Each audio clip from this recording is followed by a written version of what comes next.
नमस्कार, बिजनेस की खबरों में आपका स्वागत है। मैं हूं आपके साथ आकाश और अब देखते हैं खबरें विस्तार से। मोदी सरकार के नाम पर बड़ी उपलब्धि की खबर है। केंद्र सरकार ने 351 स्कीम के तहत 1.70 लाख करोड़ रुपए की बचत की है। यह वह स्कीम है जिसके जरिए देश भर में सरकार की ओर से पैसे भेजे गए हैं। ये पैसे गरीबों, किसानों, सीनियर सिटीजन आदि को विभिन्न योजनाओं के जरिए भेजे गए हैं। ये जानकारी एक रिपोर्ट में दी गई है। रिलायंस इंडस्ट्रीज को सितंबर तिमाही में 9,567 करोड़ रुपए का शुद्ध फायदा हुआ है। एक साल पहले कंपनी को 11,262 करोड़ रुपए का फायदा हुआ था, यानी एक साल पहले की समान तिमाही की तुलना में कंपनी का लाभ करीबन 15% गिरा है, जबकि इसका रेवेन्यू 1,28,385 करोड़ रुपए रहा है। एक साल पहले समान तिमाही में कंपनी का रेवेन्यू 1,48,526 करोड़ रुपए था। रेवेन्यू में भी करीबन 15% की कमी आई है। केंद्र ने कैश वाउचर स्कीम का लाभ ज्यादा से ज्यादा लोगों तक पहुंचाने के लिए इसका दायरा बढ़ा दिया है। इनकम टैक्स विभाग ने कहा है कि अब राज्य सरकारों, सार्वजनिक क्षेत्र की कंपनियों और प्राइवेट सेक्टर की कंपनियों के कर्मचारियों को भी एलटीसी फेयर पर इनकम टैक्स में छूट मिलेगी। Central board of direct taxes के बयान के मुताबिक एक व्यक्ति को इनकम टैक्स में अधिकतम 36,000 रुपए की छूट मिलेगी। हालांकि इसके लिए कर्मचारियों को कुछ शर्तें पूरी करनी होंगी। खेती और इससे जुड़े कामकाज के लिए अगर आपने कर्ज लिया है तो आपको सरकार की ओर से एक एक्स ग्रेशिया का फायदा नहीं मिलेगा, यानी ब्याज पर ब्याज और साधारण ब्याज के बीच जो अंतर है वह आपको नहीं मिलेगा। वित्त मंत्रालय ने इस बात को स्पष्ट कर दिया है। वित्त मंत्रालय ने सवाल जवाब जारी कर कहा कि कृषि से संबंधित गतिविधियों जैसे ट्रैक्टर और फसल पर राहत नहीं दी जाएगी। सरकार ने फैसला किया कि आपने लोन पर मोरेटोरियम लिया है या उसे नहीं, उस पर जो भी ब्याज पर ब्याज होगा, साधारण ब्याज के बीच अंतर होगा, वह आपको मिलेगा। Confederation of all India traders ने अपने ई कॉमर्स प्लेटफॉर्म भारत ई मार्केट का लोगो आज लॉन्च कर दिया। यह ऑनलाइन खरीदारी के लिए ऐसा प्लेटफॉर्म है जिस पर सिर्फ और सिर्फ भारतीय प्रोडक्ट्स बिकेंगे।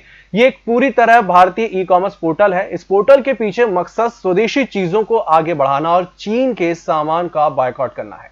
इससे चीन को सीधी चोट पहुंचेगी। पोर्टल का पूरा डेटा भारतीय सर्वर पर ही मौजूद होगा। इसी साल दिसंबर 2020 में यह पोर्टल आम लोगों के लिए शुरू हो जाएगा।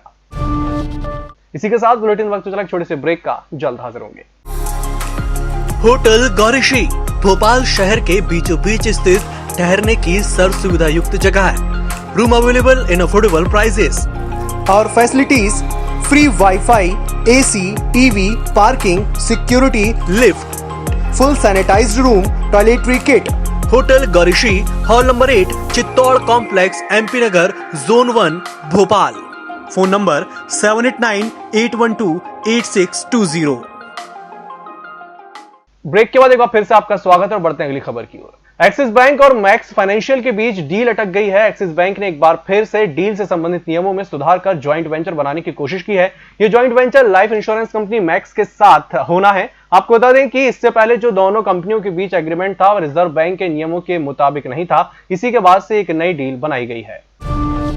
और देश की सबसे बड़ी तेल कंपनी इंडियन ऑयल कॉर्पोरेशन ने कहा है कि सितंबर तिमाही में उसका स्टैंड अलोन शुद्ध लाभ 11 गुना बढ़कर 6,227 करोड़ रुपए रहा। रिफाइनिंग मार्जिन बढ़ने और इन्वेंट्री गेन के कारण कंपनी के शुद्ध लाभ में इतनी भारी बढ़ोतरी हुई है। कंपनी ने प्रत्येक शेयर पर 6.78 रुपए का शुद्ध लाभ दिया है। कंपनी के चेयरमैन श्रीकांत माधव वैद्य ने कहा कि एक साल पहले की समान तिमाही में कंपनी को 563 करोड़ रुपए का शुद्ध लाभ हुआ है।